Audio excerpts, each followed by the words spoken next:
P Q R branches in vibrating rotator.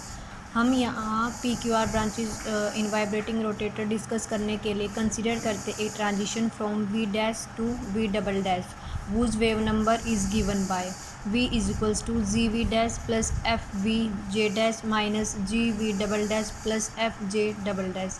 जो ये gv dash plus fv j dash है ये term value है वाइब्रेटिंग रोटेटर की for the frequency v dash। Similarly gv double dash plus fj double dash is the term value of vibrating rotator for the frequency V double dash. अब इनको हम कैसे लिख लेंगे, G V dash minus G V double dash, यानी G we वाले एक तरफ कर लेंगे, एफ वी जे डैश वाले एक तरफ कर लेंगे। तो यहाँ से हमें क्या मिल जाएगा, v is equals to we nought plus B we dash J dash plus one minus B we double dash J double dash bracket open J double dash plus one.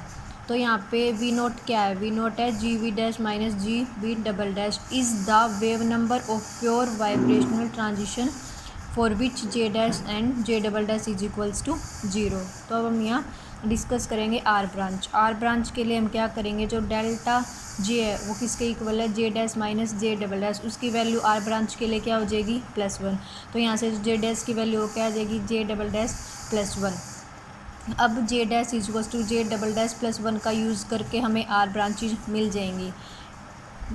तो यहाँ पे आर ब्रांचेज हम discuss करेंगे। तो क्या करेंगे, इस equation में जहाँ जहाँ जे डैश है वहाँ हम पुट कर देंगे जे डबल डैश +1। तो हमें क्या ऑब्टेंड हो जाएगा, v R is equals to we nought plus B we dash. J dash की जगह क्या आ जाएगा, J double dash +1, J dash की जगह क्या आ जाएगा, जे डबल डैश +1 और 1 यहाँ पे 2 हो जाएगा, minus B we double dash J double dash bracket open J double dash +1।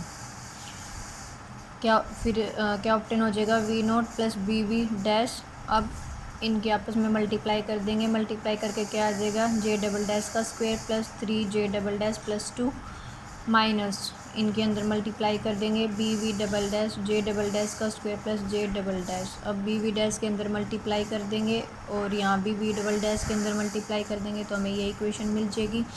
अब यहाँ पे जे डबल डैश के स्क्वायर का कोफिशिएंट एक तरफ कर लेंगे, जे डैश के कोफिशिएंट एक तरफ कर लेंगे। तो जो हमें overall equation for the R branch जो वो क्या ऑब्टेंड होती है, we nought v R is equals to we nought plus 2 B dash plus bracket open 3 B we dash minus B we double dash bracket close J double dash plus B we dash minus B we double dash bracket close J double dash का square, और इसको नाम दे दिया हमने equation number 1।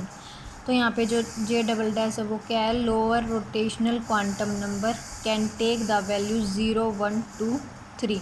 तो इस equation का use करके हमें क्या मिल जाएगी, आर ब्रांच की लाइंस मिल जाएंगी such as R0 R1 R2 corresponding to J double dash 0 1 2 3। अब यहाँ पे हम देख रहे हैं कि जो ये टर्म है बी वी डैश और बी वी डबल डैश, तो जो बी वी डबल डैश है वो greater than B we dash. जब ये ग्रेटर हो जाएगा तो मतलब जो ये ओवरऑल टर्म है ये हमारी क्या हो जाएगी, नेगेटिव हो जाएगी। लेकिन इस टर्म में जो बी वी डैश है वो स्लाइटली मतलब थोड़ा सा बड़ा है बी वी डैश से, लेकिन जो यहाँ पे बी वी डैश है वो ट्रिपल है। तो जो ये टर्म है ओवरऑल ये पॉजिटिव हो जाएगी। तो जो ये इक्वेशन और ये equation linear and quadratic terms in equation are of opposite sign, एक का साइन नेगेटिव है एक का पॉजिटिव है, तो यानी अपोजिट साइन हो गया। Hence the line spacing decrease very slowly as J dash takes an increasing value. तो हम जे डैश की वैल्यूज़ को इंक्रीज़ करेंगे तो जो इन आर ब्रांचेज की लाइंस की स्पेसिंग क्या हो जाएगी, डिक्रीज हो जाएगी। डायग्राम में भी हमें शो हो रहा है, जैसे हमने आर ब्रांच डिस्कस किया है। तो जैसे यहाँ पे देखो ये जे डैश की वैल्यूज है, जैसे जैसे 0 1 2 3 ये वैल्यूज इंक्रीज़ हो रही है, तो जो आर ब्रांच की लाइंस है दिस वन तो इनके बीच की जो स्पेसिंग है वो क्या हो रही है, डिक्रीज़ हो रही है। अब हम यहाँ डिस्कस करते हैं पी ब्रांचेज। पी ब्रांचेज के लिए डेल्टा जे क्या हो जाएगा, is equals to J dash minus J double dash is equals to -1। तो यहाँ से जे डैश की वैल्यू क्या आ जाएगी, जे डैश -1।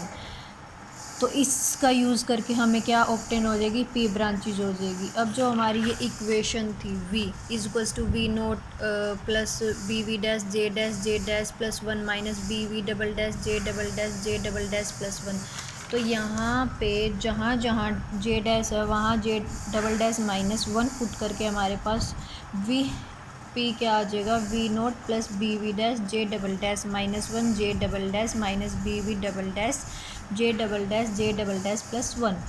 अब वही है, इसके अंदर मल्टीप्लाई कर देंगे और ऐसे ही सिमिलरली इनके अंदर मल्टीप्लाई करके हमें इक्वेशन क्या मिल जाएगी, V nought plus B we dash J double dash का square minus B we dash J double dash minus B we double dash J double dash का square minus B we dash J double dash. तो similarly यहाँ पे भी J dash का coefficient एक तरफ कर लेंगे, जे डबल डैश के कोफिशिएंट एक तरफ कर लेंगे। तो जो ओवरऑल इक्वेशन है वो क्या बन जाएगी, v P is equals to we nought minus B we dash minus B we double dash J dash plus B we dash minus B we double dash J double dash का square.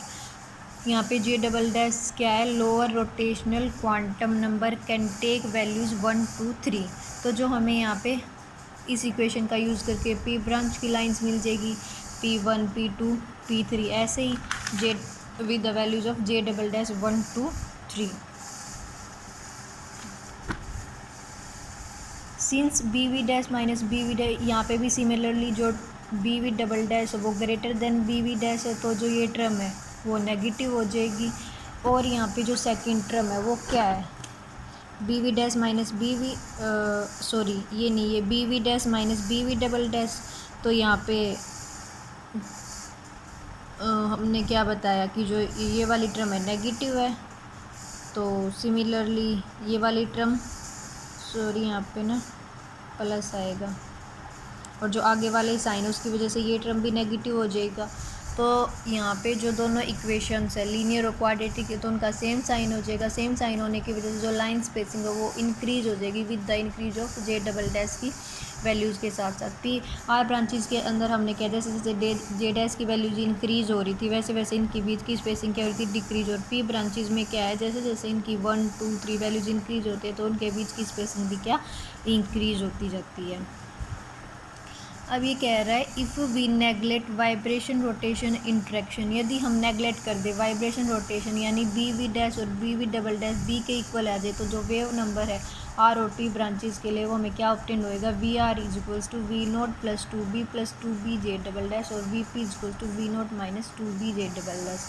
तो यहाँ पे जो both branches है would have equi spaced lines. यदि हम vibration rotation interaction को neglect कर दे तो जो हमारा स्पेसिंग है आर ब्रांचेज और पी ब्रांचेज में वो हमें इक्वी स्पेस्ड मिलेगा। मतलब यहाँ पे तो हम क्या देख रहे थे, यहाँ पे डिक्रीज हो रहा था, यहाँ पे इंक्रीज हो रहा था, लेकिन वाइब्रेशन रोटेशन को यदि हम नेगलेक्ट कर देंगे तो इनके बीच की स्पेसिंग इक्वी स्पेस्ड हो जाएगी।